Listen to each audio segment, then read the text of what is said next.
Hello friends, welcome to Payel blogs. আজকে যে আমরা এসেছি ৬০ গম্বুজ মসজিদে। এটা হচ্ছে খান জাহান আলী দিঘি। এই দিঘির কাহিনী কে কে জানেন? এখানে বিশাল একটা কাহিনী আছে এই দিঘি নিয়ে। এখানে পুরাতন কালে দুইটা কুমির বসবাস করত। এটাকে ঈশ্বরের রূপ হিসেবে ধরা হতো। এখানে যে যা মানত করত সেই মানত তার পূরণ হতো। এই জন্য এখানে সবাই আসতো মানত করার জন্য। তো অনেক দিন হয়ে গেছে ওই কুমির দুটা অনেক বয়স হওয়ার কারণে তারা মারা গেছে। এখন নতুন করে আবার ৩০টা কুমির এখানে ছাড়া হয়েছে। তো মাঝে মাঝে কুমিরগুলো দেখা যায়, আবার মাঝে মাঝে দেখা যায় না। এখানে এসে অনেকে গোসল করে পুণ্য লাভ করার জন্য। এটা হচ্ছে দিঘিতে ঢোকার সময় স্টুডেন্টরা এসেছে এখানে পিকনিক করতে। প্রচুর লোকের ভিড় হয়। এটা হচ্ছে বাগেরহাটে অবস্থিত খান জাহান আলীর মাজার বা দিঘি, যেটাই বলেন আপনারা। এখানে ৬০ গম্বুজ মসজিদ আছে।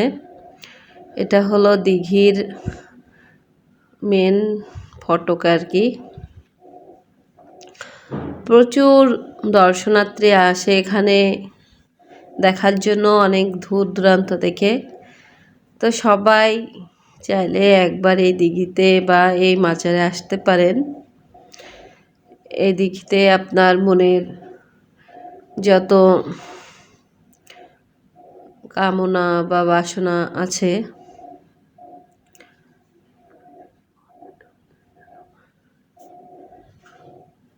এখানে এসে আপনারা দিঘির কাছে মানত করতে পারেন। অনেক বিদেশি পর্যটক এখানে আসে দেখার জন্য। হচ্ছে জাদুঘর। এখানে অনেক সিকিউরিটির ব্যবস্থা রয়েছে।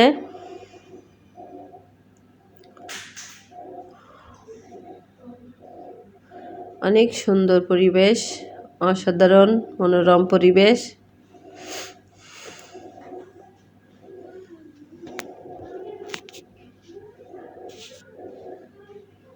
এটা হচ্ছে জাদুঘর। জাদুঘরের ভিতরে ভিডিও করার নিয়ম নাই। অনেক ফুলের সমাগম এখন এখানে।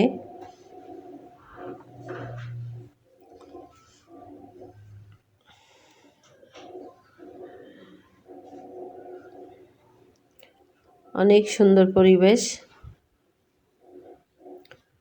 বিভিন্ন রঙের ফুল লাগানো, ফুলের গাছ লাগানো এখানে।